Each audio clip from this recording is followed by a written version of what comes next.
Yo, what's up, guys? We are back from Vegas. Overall, I just want to say I had an absolutely good time, but I figured I'd kind of compile some of my thoughts, let you guys know how I felt about the event, my overall time in Vegas, just everything that I was pretty much doing over the last 5 days while we weren't streaming. So we'll go over the more touristy Vegas things that I did first, and then we'll kind of jump into the actual national event. So Vegas, really cool, pretty cool architecture. It was dope because it was 65 degrees. When I left New York on Wednesday, it was like negative 12. So it was really, really cool to be in a warm, sunny state. There's a slight breeze. It was just very, very cool. I landed, I think Wednesday is when I left. I landed, we didn't have our Airbnb until Thursday, so I got like a hotel for me and my homie, Coach Kobo. Shout out. Really, really fun dude. I'm glad I got to room with him over the last like 5 days. He's super cool, super good One Piece player. Just a really, really dope guy. Very fun to be around. We kind of just went out and explored Thursday. We had a handful of hours to kill between leaving the hotel and going to our Airbnb. So we just really walked around the Vegas Strip. That was really cool. We stopped and got Fat Tuesdays, which is like a slushy spot, but they do alcoholic slushies. So we got, I want to say like 2 foot tall slushies, and we just got hammered off of them. We got two of them. That was really fun. There was a lot of really cool buildings. I'm kind of like low-key into architecture. Not a ton, but I like looking at cool buildings, and I like the interior design of buildings. So there were just like a lot of really dope aspects in that regard. I don't know exactly what hotels they were that were... Oh, Planet Hollywood. That's the one that I'm thinking of. Planet Hollywood was really, really cool. It connects to like this, essentially this bazaar type situation inside where there's like a bunch of shops. It's like an indoor mall, but the ceiling is painted like the sky. And for a moment when we were walking through it, I forgot that we were even inside. It was really, really dope. I liked it a lot. Something else I noticed that was kind of crazy. The airports all have, or the airport has a bunch of like electronic slots and gambling machines in it, which is funny. I know it's Vegas. I just wasn't necessarily expecting it. I didn't do much gambling outside of ripping One Piece packs, but on my flight, before my flight back, I did spend like $20 on electric slots. We were up $9, and then I wasted all 30 gambling some more. Trying to think of what else. We stayed in maybe the most ghetto location in Vegas. It was almost for sure like probably a trap house. Like realistically, we were calling it the Trap Guest House because it was listed on Airbnb as a guest house, but it wasn't a house. It was like a motel style. Very cool though. The homies that I like got to stay with, my boy Victini, Coach Kobo, Kaizoku Colin, and DJ Byrne, aka Danny, all good friends. I really enjoyed hanging out with them for the last like 5 days. Can't wait to go to the next NATS, wherever season 1 NATS is for 2027, or sorry, 2026. I'm gonna try making sure that I room with those guys again. But that's pretty much like the Vegas talk, like the touristy aspects of it. As for Nats though, overall I didn't do very well. We'll get into my matchups a little bit later, and I think I played as best I can with the hands that I was given. I kind of lost every single die roll, which was unfortunate, but we went in for... Just to kind of start out the weekend, if you will, we went on Friday. So me and Kobo did a bunch of walking around on the strip on Thursday. We settled in at the Airbnb, waited for the homies to stop by, or get off their flights and stuff. Friday, we decided we would go and do like pre-registration and competitor retail. So we decided Thursday that we were going to do that. Friday at like 9:30 in the morning, we arrived at the venue. It didn't open until noon. So we were not the first people. There were probably 200 to 250 people in front of us going through the registration line and everything. Kind of crazy. So we got there at 9:30 and we're just standing in line until they start letting people in at noon. We start going through the registration. It turns out that for pre-registration, they were letting people, like anyone who had registered their deck by Thursday at 8 p.m. got a QR code, and anyone with a QR code was able to skip the line. They were able to jump to the front, which in theory is cool, had I been one of the people who submitted my deck list. But technically we had until Friday at 8 p.m.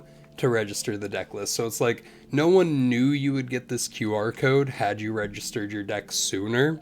They didn't put an announcement out about it or anything like that, which is kind of unfortunate. So even though like I was in line waiting, a ton of people that came after me got to jump ahead of me. I ended up kind of standing in line for like 10 hours on day one, on Friday. Well, not day one. Day one in the sense that it's like the LCQ and the first day that I was actually interacting at Cardfest. So I stood in line for retail for about 10 hours total. When I got through the line, I was about 50 people away from being able to like check out, grab whatever I wanted, and they sold out of the Whole Cake Island Nami playmat. That's one of the only two things I actually wanted in Vegas. I wanted the Nico Robin like sleeves, and then I wanted the Whole Cake Island Nami mat. But unfortunately, everyone wanted the Whole Cake Island Nami mat because they've been selling for a bunch of money. So even people from other games were buying out the Nami playmat, which was kind of unfortunate. To kind of even make it worse, they notified everyone that every player was allowed to buy whatever they want, except Gundam. You could only buy Gundam if you were a Gundam player, which is cool for Gundam players. But why do One Piece players not get that same sentiment? Everything was going to get bought out regardless. One Piece players are fiends for product. So I think they could have implemented a little bit better, or even something that I had repeated multiple times after I was standing in line for 9 hours and they announced that the Nami mat was sold out.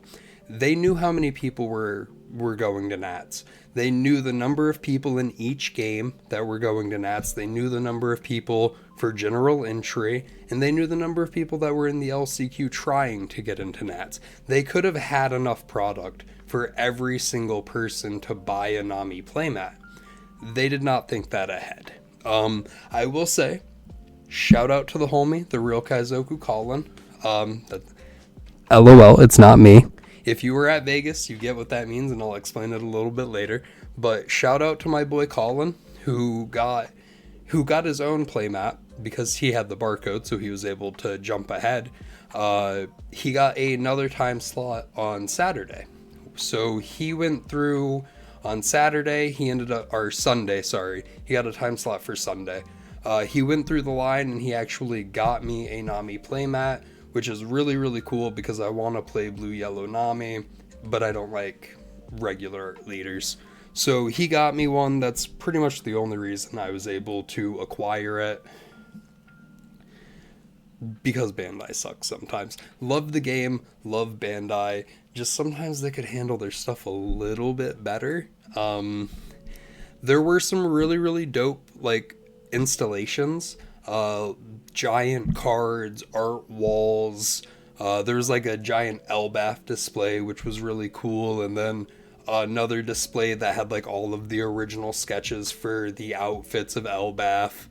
There should be a picture in the video, probably like here, maybe? I don't know where the editor is going to put it, but me showing off the Elbaf Nico Robin design, because, you know, we love Robin on this page. There's a really cool Digimon display with like, not like balloons, but like inflatable Agumon, which was really cool.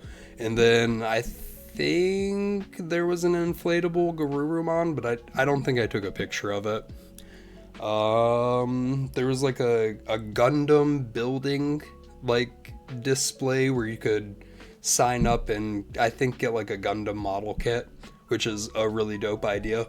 It overall, I feel like Bandai handled Cardfest a lot better than they handled NATS in Vegas. Or, sorry, I think they handled NATS in Vegas a lot better than they handled NATS in Dallas. But I think they're still learning. They're still trying to work it out. It's hit or miss. There's a learning curve. But we'll move on from that. We'll get into the actual like matches and how I did. So I regrettably went X6. Very, very sad. I feel like I should have been able to do better. I'm not a bad player, even if I joke about being a bad player, and I know this. And it's pretty easy to feel defeated when, you're not doing as good as you think you should. But I just kept reminding myself and I kept reminding my friends, like, hey, we're at NATS. Like, that's a big deal regardless. We're like at the bare minimum top 1,000 people in the country in this game, which is cool, it's very cool. So I went X6. Round 1, I played against Gecko Moria, and I was playing Thriller Bark Yellow Luffy. So basically the same deck, except I don't have to neg 6 to be a 6 life leader. He won the die roll. Whatever, I can play through that. Going first, it is what it is. He sees absolute crazy good curve. Again, fine. Even paired with going first, that's not a big deal. We can still play through it. What we could not play through was the most atrocious hand I've ever seen in my life. 8-cost Kid, 8-cost Kid, 8-cost Gecko Moria, Kikanojo, and then our 5th card was the unblockable event. So we literally started the game with no counter, going first, and our opponent had an insane curve. He was a good player as well. He had obviously practiced the matchup and knew what he was doing, but just a combination of those three things kind of really bit me in the ass. Our first draw on our 3-Dawn turn was a second unblockable event, so it just was not a good game. I played... So round 9, I got a bye because my opponent didn't show up, but out of the total of 9 games I actually played in, I won 2 dice roll, and I played 4 aces. For anyone that knows, ace is, in my opinion, the hardest matchup for Yellow Luffy. You have to absolutely see the perfect curve of Kiku on 4, Robin on 6, Kid on 8, Bonnie on 10. That way you're like starving and denying your opponent resources. We didn't see that. Very, very, very unfortunate. One round I went to sit down against an emu player, which ironically was someone who he was like standing behind me in the line all day on Friday. So like we already had a decent rapport. So we were just kind of joking back and forth. But when I went to sit down, someone actually like recognized me from YouTube, which was really, really cool. Shout out Crispy, who ironically is friends with someone who's at my locals, and is friends with someone who I beat in round 9 of the Dallas LCQ. So small world. Oh my goodness, Jay, excuse me. Very, very small world. He was really cool though. It pretty much like made my entire day. Cause like I'm small, the YouTube channel's still very small. So anyone recognizing me just, I get really giggly about it. He ironically was playing against someone that I played against in Dallas NATS as well. So it was cool to just a real cool like group of 4 people or well, 3 people and me. But that like turned my day around. I was already so like I was a little upset because I was doing bad, but in Dallas I crashed out after going X3 in the first 3 rounds. I just kept telling myself not to do that. Like, we're still top 1,000, in the country for this game that we love. So that's cool. Also, like, you're worth more than the placement that you receive. So it is whatever. We kept our mental up, but that was like a real turning point of the day where I just had like, it was a really cool interaction. It made me feel a lot better. It kind of helped me continue with the passion of playing the game for the day and putting out these YouTube videos. So I sit down, we're playing this emu game, and it's arguably like I'm popping off. Like, it's not even arguable. I am popping off. It is one of the best series of life triggers that I've ever gotten. We're dominating. He wins die roll. This emu wins die roll, and we're going first, but we are just seeing like the absolute nuts. It gets to a point at the end of the game. I've whittled down the cards from his hand. I've gotten him to 0 life. I go to do a 14k unblockable. We win. I have 8 life at this point, chat. We flip all the life over. It's 7 triggers to play a body and 1 Lilith to search. Just absolutely nuts. Very, very, very funny. There should be a picture of the life stack. Also, like maybe right here. I don't know. Maybe the editor makes me look like an idiot. But that was like the experience of playing in NATS. I don't think I could have really been more prepared outside of playing a different deck, but I'm very passionate about Yellow Luffy. I'm going to continue playing Yellow Luffy, and it just showed me a little bit where the deck was lacking and where I could probably like make it better. Maybe I need to cut down on some bricks, maybe add a little bit more consistency into the deck, but still, overall, good day, had a great experience. We got to see a ton of my favorite One Piece players. I got to chat with some new people who I haven't really introduced myself to yet, as well as people that I got to meet back in Dallas, so that was really cool. Shout out, like, Purposefully TCG. He traded me, like, a Stussy Gacha keychain for a Shanks manga keychain that I got out of a Gachapon machine, so that was tight. We sold some cards to Robo Skills, which is really cool. There's actually a game of me and Robo Skills a couple videos back where we were doing like a Yellow Luffy mirror match. So I like introduced myself. I was like, yo, we had this crazy game, and you were like, how did you get ahead? Because he like burned through a bunch of my life and he had a crazy developed board. But you guys can go and check that video out. That's not the point. So we might actually, we might have a little shout out and appearance in a Robo Skill video coming up soon, which is tight. That's pretty much the experience. It was really, really good, very fun. I would definitely go to Vegas again. I definitely anticipate going to the next NATS as long as I can get into it. We're not doing an LCQ unless we have to, but I will get top at a regional, I'm sure. As long as I can get into a regional, I'm very confident about getting an invite to the 2026 Season 1 NATS, or 2026-27 Season 1 NATS. That's pretty much everything. Oh, actually, I have to say, R.I.P. Wimmy.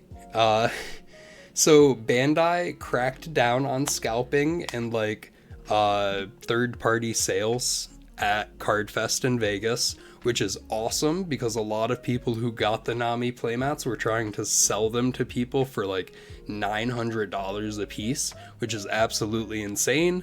But again, RIP to Wimmy, who was just selling like cute little dice, but got, I guess, caught doing it and got kicked out of CardFest and got her badge like taken from her. So that really, really sucks. But Wimmy's cool as fuck, and she sells some really cool dye. Like, I got the Zeus dice from her. She was like giving out a bunch of dice as well as selling them, but unfortunately she got caught. And like, they did have a lot of posts all over the place about not selling stuff, but I don't think that should apply to non-TCG direct products. Like, no, she wasn't reselling anything, she was selling handmade products. So in my opinion, that's a little silly, but I'm not gonna step on the toes of Bandai. That's it though, chat. I don't know, that's the whole video. Go check out the Whitney shop if you're so inclined. She makes a bunch of really cool dye, and Shecky's awesome as fuck. That's the video though, guys. I will see you later.